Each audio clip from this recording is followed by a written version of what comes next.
Good evening students. आज हम लोग क्लास 12 के PYQ का क्वेश्चन नंबर 5 देखने वाले हैं। तो आइए हम लोग देखते हैं क्वेश्चन नंबर 5। क्वेश्चन नंबर 5 में पूछा गया है if modulus of a is equal to 3, modulus of b is equal to 4 and modulus of a vector plus b vector is equal to 5, then modulus of a vector minus b vector का value को find करना है। तो बेटे देखिए बहुत ही simple question है। आपको करना क्या है, सबसे पहले modulus of a plus B vector का स्क्वायर कर दीजिए और plus modulus of A vector minus modulus of B vector का स्क्वायर कर दीजिए। ठीक है, तो इसको जब हम खोलेंगे ए प्लस बी के होल स्क्वायर के रूप में, ये आपका हो जाएगा मॉडुलस ऑफ ए वेक्टर का square plus modulus of B vector का square plus 2 modulus of A vector और मॉडुलस ऑफ बी वेक्टर। फिर प्लस साइन लगाएंगे आप। अब इसको आप तोड़ेंगे a vector minus B vector के स्क्वायर। ठीक है, इसको जब आप तोड़ते हैं तो क्या होगा, यहाँ पे मॉडुलस ऑफ ए वेक्टर का स्क्वायर। ठीक है, फिर आगे यहाँ लिख दीजिए plus modulus of B vector का स्क्वायर और माइनस में हो जाता है 2 मॉडुलस ऑफ ए वेक्टर और मॉडुलस ऑफ बी वेक्टर। बताइए plus 2 modulus of A vector b vector हो, ये माइनस 2 वेक्टर और बी वेक्टर, ये आपस में क्या होगा, कट जाएगा। बचा आपका ए वेक्टर का स्क्वायर बी वेक्टर का स्क्वायर ए वेक्टर का स्क्वायर और बी स्क्वायर। तो ये और ये आपस में क्या होगा, जुड़ जाएगा और ये आपस में जुड़ जाएगा। मतलब कि modulus of A vector square एक साथ लिख दीजिए plus modulus of A vector square, then plus अब इसको लिख दीजिए modulus of B vector square plus modulus of B vector square. But आप इसको जोड़ते हैं तो ए जोड़ के क्या हो जाएगा, 2 modulus of A vector square और प्लस इसका भी कितना हो जाएगा 2 modulus of B vector square. अब इन दोनों में क्या कॉमन ले सकते हैं बेटा, 2। तो अगर 2 कॉमन ले लेते हैं तो आपका बचेगा मॉडुलस ऑफ ए वेक्टर का square plus modulus of B vector का स्क्वायर। अब बेटा इसका फाइंड हम कर लेंगे वैल्यू। तो ए वेक्टर स्क्वायर कितना लिखा है आपका 3, लिख सकते हैं 2 कर्ली ब्रैकेट ए वेक्टर का स्क्वायर मतलब ए वेक्टर बराबर 3 है, मतलब 3 का स्क्वायर प्लस बी वेक्टर का स्क्वायर कितना हो जाएगा 4 का स्क्वायर। चलिए तो 2 ब्रैकेट में 3 का स्क्वायर आपका 9 हो जाएगा प्लस 4 का स्क्वायर कितना हो जाएगा 16, जोड़ देंगे ये आप 25 हो जाएगा, मतलब 2 इंटू 25 कितना आएगा इसका वैल्यू 50। ठीक है, लेकिन बेटा हमको वैल्यू किसका निकालना है, ए वेक्टर माइनस बी वेक्टर का। ठीक है, देखिए ये जो आपका लिखा है इसको आप लिख लीजिए पहले, A vector square plus B vector का मॉडुलस का square plus modulus of A vector minus modulus of B vector का स्क्वायर बराबर इस पूरे का वैल्यू बेटा निकालें हम, कितना आया है 50। ठीक है, हमको निकालना किसका value, modulus of A vector minus B vector. सबसे पहले modulus of A vector plus B vector square का वैल्यू दिया है, कितना दिया है यहाँ पे 5। तो मतलब हम लिख सकते हैं इसकी जगह 5 का स्क्वायर। ठीक है, plus modulus of A vector minus modulus of B vector का स्क्वायर इज इक्वल टू 50।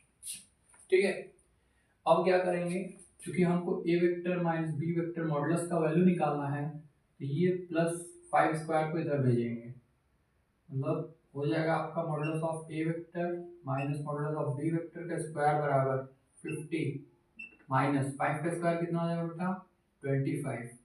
तो 50 में से 25 घटाओ कितना आएगा 25, मतलब modulus of A vector minus modulus of B vector का वैल्यू कितना आया, सॉरी स्क्वायर का वैल्यू कितना आया 25। लेकिन हमको किसका निकालना है value, modulus of A vector minus modulus of B vector. तो बेटा ये स्क्वायर इधर जाएगा तो क्या होगा, ये रूट में हो जाएगा, मतलब आपका modulus of A vector minus modulus of B vector का वैल्यू कितना आ जाएगा बेटा प्लस माइनस 5। क्या है कि ऑप्शन में दिखाई दे रहा है आपका, yes plus 5, it means 5 is your right answer.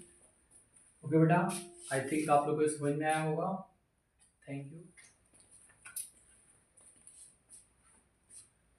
तो चलिए बेटा नेक्स्ट क्वेश्चन हम लोग देखते हैं। क्वेश्चन नंबर 6 आपसे पूछा गया है कि find the value of integration sec square 7 minus x dx। तो सबसे पहले हम लोग यहाँ integration sec square 7 minus x dx लिख लेते हैं। अब बेटा ऐसा इसमें क्या कर दे कि ये सॉल्व हो जाए, इसका वैल्यू हमको निकल जाए। क्या करेंगे इसमें 7 माइनस एक्स को हम t मान लेंगे, ठीक है। लिखेंगे हम लोग let 7 minus x is equal to t. After that बेटा इसको जब आप सॉल्व करेंगे तो 7 का 0 हो जाएगा और x का आप करेंगे minus t x is equal to हो जाएगा आपका d t. It means d x बराबर क्या लिख सकते हैं, माइनस डी टी, ठीक है।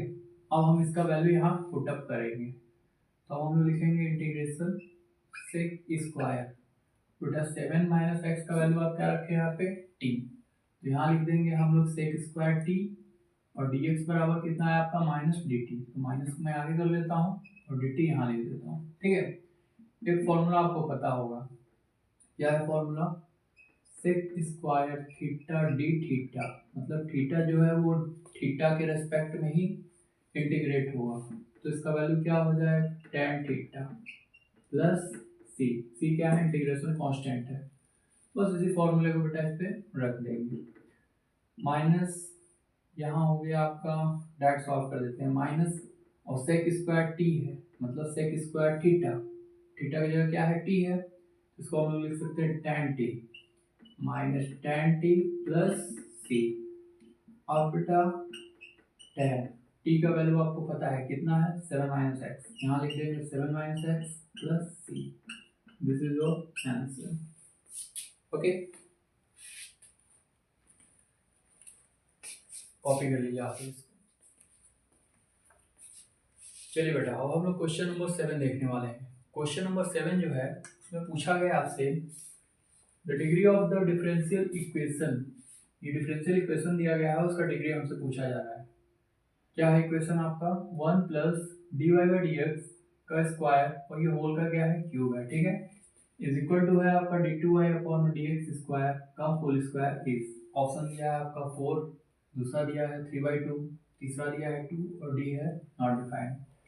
बेटा इस क्वेश्चन को मैंने पहले ही बता दिया था कि जिस भी डिफरेंशियल इक्वेशन में जो मैक्सिमम बार डिफरेंशिएट हुआ होगा, इट मीन्स जिसका मैक्सिमम ऑर्डर होगा उसके ऊपर जो मैक्सिमम पावर होगा वही उसका क्या कहलाता है, डिग्री कहलाता है। कहने का मतलब ये है जैसे ये आपका इक्वेशन है, ठीक है, अब इसमें देखिए ये d y by d x है, ये सिर्फ एक बार डिफरेंशिएट किया गया है, लेकिन ये देखिए d two y upon d x square ये एक से अधिक मतलब 2 बार किया गया है।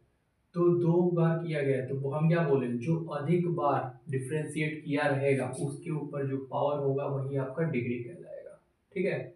तो d two y upon d x square की पावर क्या है 2। तो आपका राइट आंसर बेटा ऑप्शन नंबर सी है, ओके, थैंक यू।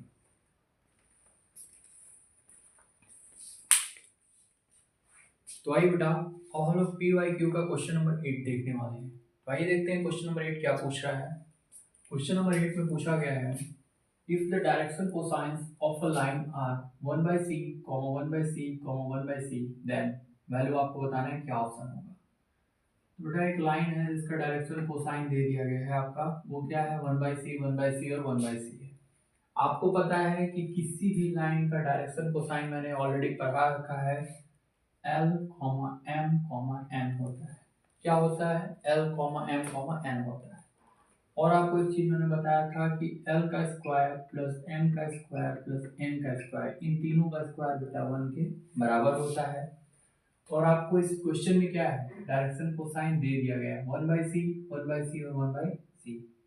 सबसे पहले क्या करेंगे L बराबर भी 1 बाई सी ले लेंगे, M बराबर भी 1 बाई सी ले लेंगे और N बराबर भी 1 बाई सी। बस करना क्या है, ये जो L M N का है वैल्यू को इसमें पुट कर दीजिए और आपको वैल्यू निकल जाएगा, ठीक है। L का वैल्यू आप क्या रखेंगे यहाँ पे 1 बाई सी का स्क्वायर प्लस M में भी क्या है 1 बाई सी का स्क्वायर प्लस 1 बाई सी का भी स्क्वायर, और ये तीनों क्या है 1 के बराबर है। इसको हम लोग लिख सकते हैं बेटा 1 बाई सी का स्क्वायर प्लस 1 बाई सी का स्क्वायर प्लस 1 बाई सी का स्क्वायर बराबर 1। ठीक है। अब नीचे का डिनोमिनेटर तीनों सेम है तो हम क्या ले लेंगे डिनोमिनेटर सी स्क्वायर, ऊपर के तीनों जोड़ देते हैं, 1 + 1 + 1 इक्वल टू 1, जोड़ेंगे कितना आएगा 3 अपॉन में सी स्क्वायर बराबर 1। थोड़ा हम लिख सकते हैं 3 बराबर सी स्क्वायर है अपॉन में, इधर जाएगा तो मल्टीप्लाई हो जाएगा 1 में, सी स्क्वायर हो जाएगा, मतलब सी का वैल्यू कितना हो जाएगा, स्क्वायर इधर कर देंगे प्लस माइनस रूट में 3। बेटा कहीं ऑप्शन है, ये option number d, it means इसका राइट आंसर क्या होगा, option number d, c is equal to plus minus root में 3। तो ये था क्वेश्चन नंबर 8। ओके, अच्छे से कॉपी कर लीजिए।